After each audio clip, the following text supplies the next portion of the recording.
everybody, so today we are on recipe 19 of cooking my way through Magnolia Table Cookbook. I have no idea how I got to recipe 19, but here we are nonetheless. So today we're making green beans amandine. Really hope I'm pronouncing that correctly because it sounds so good together. Green bean amandine.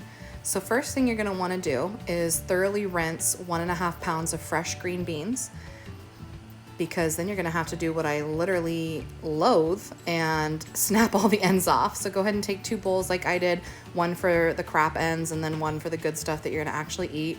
Pick out all the ones that look gross, that aren't gonna be like visually appealing when you cook them, or don't. Up to you if you wanna eat ugly green beans, it's not my business.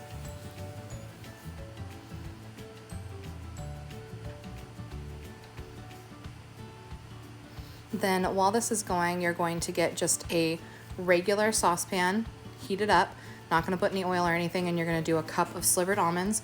I truly hope to God you have slivered almonds and you're not cutting them yourself, because that sounds mad dangerous. So make sure they're evenly coated, and then you're just going to toast these for about 4 to 5 minutes till they get that like light toasty brown. This is me doing some cute chef flips.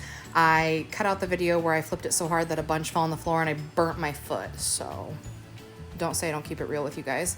Then while you're doing that, you're going to take a pot filled with about 6 cups of water and generously salt it. When it comes to a boil, you're going to go ahead and pop in those green beans that you spent all that time snapping the ends off. And you're going to do this for about 6 to 8 minutes. You want them to be al dente. Then you're going to immediately take them off the heat and drain them. Put the pan back on. This is where we go into like fast mode. I was running around the kitchen at this point. Everything seemed to happen so quick. You're going to put 2 tablespoons of butter. Once that melts, do 1 large tablespoon of minced garlic, or more if you like.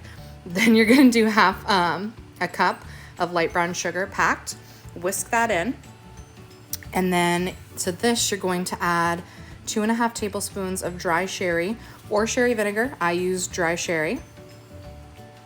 Ooh, see that? Things were bubbling. There was like steam going in my eyes. The camera, I kept having to like stop and wipe off. It was rough. It was a war zone, to be honest. So then you're going to whisk that all together until the brown sugar is like completely dissolved. And then you're going to get 1.5 teaspoons of apple cider vinegar or white wine vinegar if you don't have apple cider. I ended up having to use white wine vinegar because I broke not 1 but 2 bottles of apple cider vinegar this week that I was planning on using for this recipe. So we're compromising. So then after this, you're going to go ahead and add your green beans to the saucepan.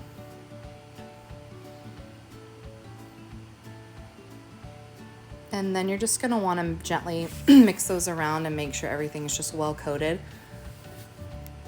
Don't want any dry beans in our green bean amandine. Green bean amandine, but I don't know why that sounds like that to me. Anyways, so yeah, make sure everything's coated.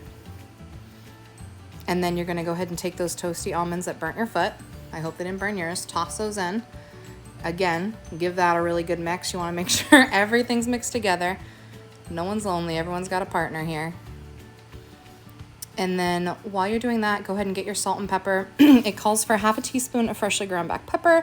It also calls for 1/2 teaspoon of flaky kosher salt. I winged it because I was feeling a little adventurous. I was feeling a little spicy. Feel free to measure if that's your thing. And then after this, you're good to go. You're going to immediately take it off the heat and you're going to put it in a serving dish of your choice. And yeah, I'm going to have this video up on my new YouTube channel. It's called Cooking with Dill. And I would love it if you guys like and subscribe. And once I hit 100 subscribers, I am going to do a giveaway of the Magnolia Table Cookbook set. So if you're one of the subscribers, your name's going to be put in the drawing for that. This is how it looked. All done. I gave it a little mix to make it a little bit more presentable, how I thought it looked presentable, I guess. So steamy, so almondy. Honestly, I never would have thought that something as simple as toasted almonds would have elevated green beans like this, but 10 out of 10, chef's kiss. Thank you guys so much for watching.